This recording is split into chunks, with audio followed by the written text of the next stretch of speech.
Les pieds glissés dans la douceur du sable, le va-et-vient régulier des vagues, coquillages et jeux d'enfants. Dans son ambiance estivale, la plage est apaisante.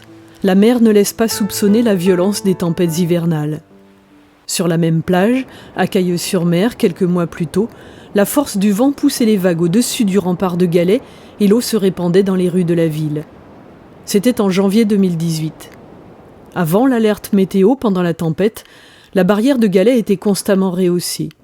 Sans le mouvement incessant des machines, les dégâts auraient été bien plus importants. Le cœur de la stratégie littorale, c'est ça, vivre avec le risque, l'anticiper, tout en s'en protégeant.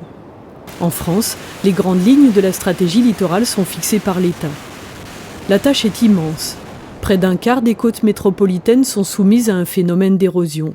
Plus de 8 communes littorales sur 10 sont exposées aux risques naturels majeurs. Aujourd'hui, l'objectif, ce n'est plus la défense forcenée contre la mer, mais une adaptation plus souple. On s'est rendu compte que les moyens de lutte traditionnels de défense en dur, d'ouvrage, finalement n'ont pas été efficaces ou ont nécessité des coûts extrêmement élevés par rapport aux résultats. Puis l'autre facteur, c'est le changement climatique qui fait que tout le monde conçoit maintenant qu'on ne peut pas arrêter le phénomène d'augmentation du niveau de la mer et d'augmentation des aléas de submersion et d'érosion. Et donc il faut tester aussi d'autres solutions, y compris par endroits celle de laisser revenir la mer là où elle était. L'État accompagne les territoires qui suivent cette logique. Le syndicat mixte Baie de Somme Grand Littoral Picard, les communes du littoral, bénéficient ainsi d'aides financières et techniques. De la Brelle à l'Authie, sur la côte picarde, un vaste plan a été mis en place. On l'appelle PAPI, P-A-P-I, comme programme d'action et de prévention des inondations. Il est complété d'actions liées aux risques érosion et éboulement. Selon les types de paysages, les risques sont différents. L'éboulement des falaises, la submersion des poulies de galets, l'érosion des dunes. Un exemple concret, Cailleux-sur-Mer. Les bâchans qui entourent la ville sont pour une part en dessous du niveau des grandes marées. Ces terres ont été gagnées sur l'eau grâce à des digues érigées au fil des siècles par les agriculteurs d'ici. Aujourd'hui, des épis de béton renforcent la protection de la ville. Là, aujourd'hui, on protège quoi? On protège toute l'industrie, on protège toute l'activité économique de Cailleux-sur-Mer, tous les biens, toutes les maisons, toute l'activité agricole. Le principe est géologique. Les galets proviennent naturellement des falaises de craie situées plus au sud. Avec l'érosion, le silex tombe à l'eau, est roulé par les vagues, devient galet. Les courants dominants les poussent vers le nord. Différents aménagements industriels construits au siècle dernier sur la côte normande ont ralenti considérablement ces renforts naturels. Il a alors fallu construire des épis de béton devant Cailleux. Donc là, le but des épis, c'est de retenir au maximum le galet. On considère que le transit, la vitesse de galet, est divisée par 4. Ce qui nous permet d'amener au niveau des apports de galets moins de matériaux. Pour aider la nature, on renforce régulièrement la digue, en hauteur et en largeur, par un apport de galets fourni gratuitement par les carriers, en échange de matériaux que l'État les autorise à prélever ailleurs, dans d'autres sous-sols.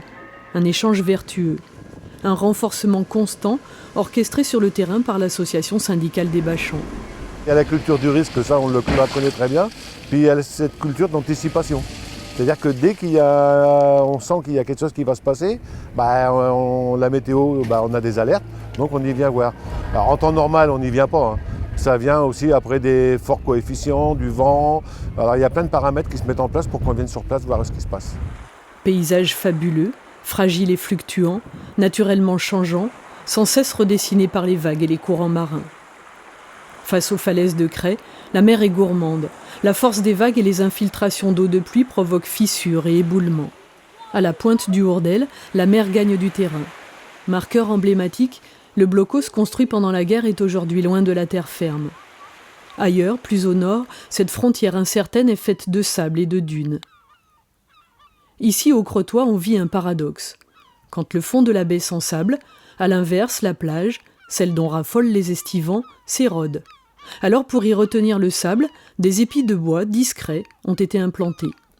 Des ouvrages sous la surveillance constante des équipes du syndicat mixte Baie de Somme Grand Littoral Picard.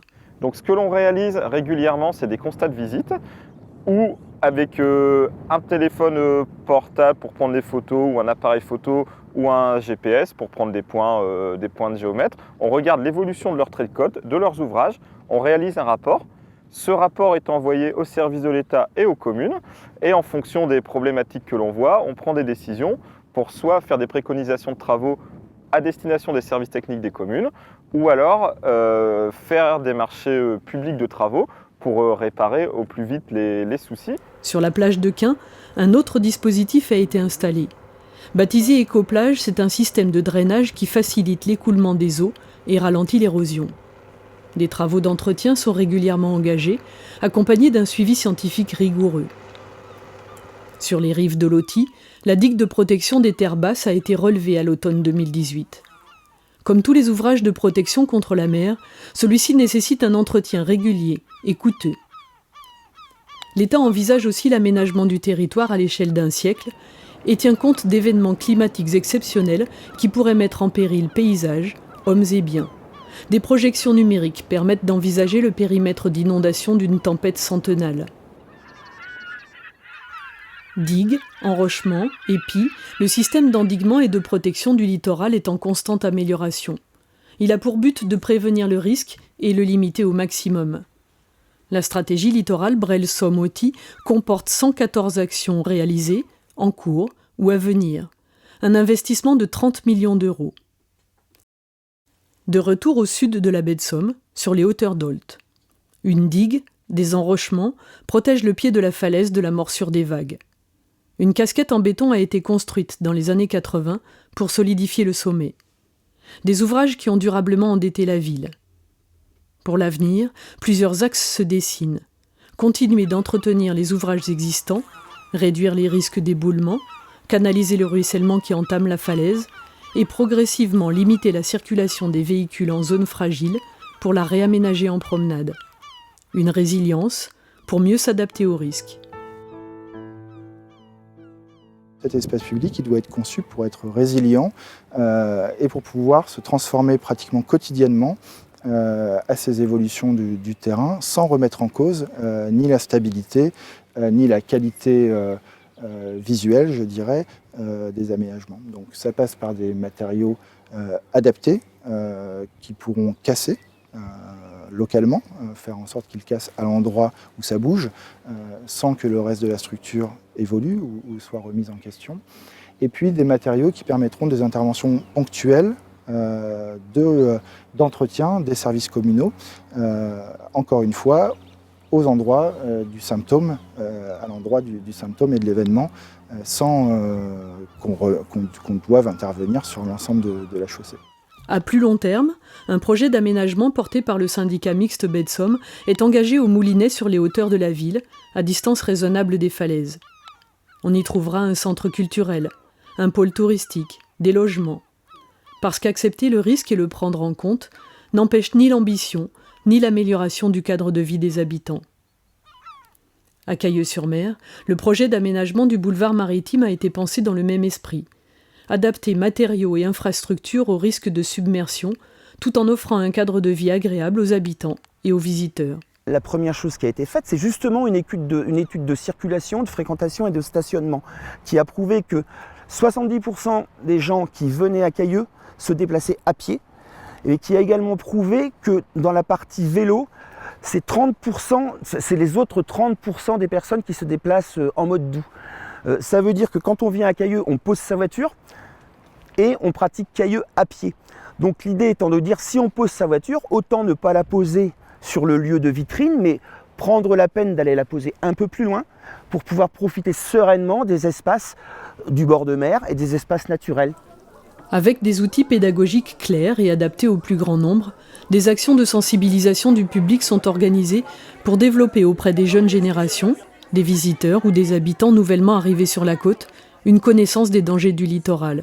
On a une chance inouïe en France de paysages merveilleux, donc il faut à la fois apprécier son territoire, c'est une éducation au territoire et à l'éducation civique, apprécier son territoire avec ses beautés, savoir que le territoire il peut être endommagé, mais savoir aussi qu'on peut réduire les dégâts avant, pendant, après. La force de la baie de Somme, le cœur de son attractivité tiennent à son caractère naturel et changeant. des paysages en constante évolution, aux prises avec les éléments et soumis à la vivacité des marées. Des milieux naturels riches d'une faune et d'une flore intimement liés à la mer. La stratégie littorale protège les hommes et les biens. Elle a aussi pour finalité de préserver des milieux et des paysages d'une rare variété auxquels nous sommes tous profondément attachés.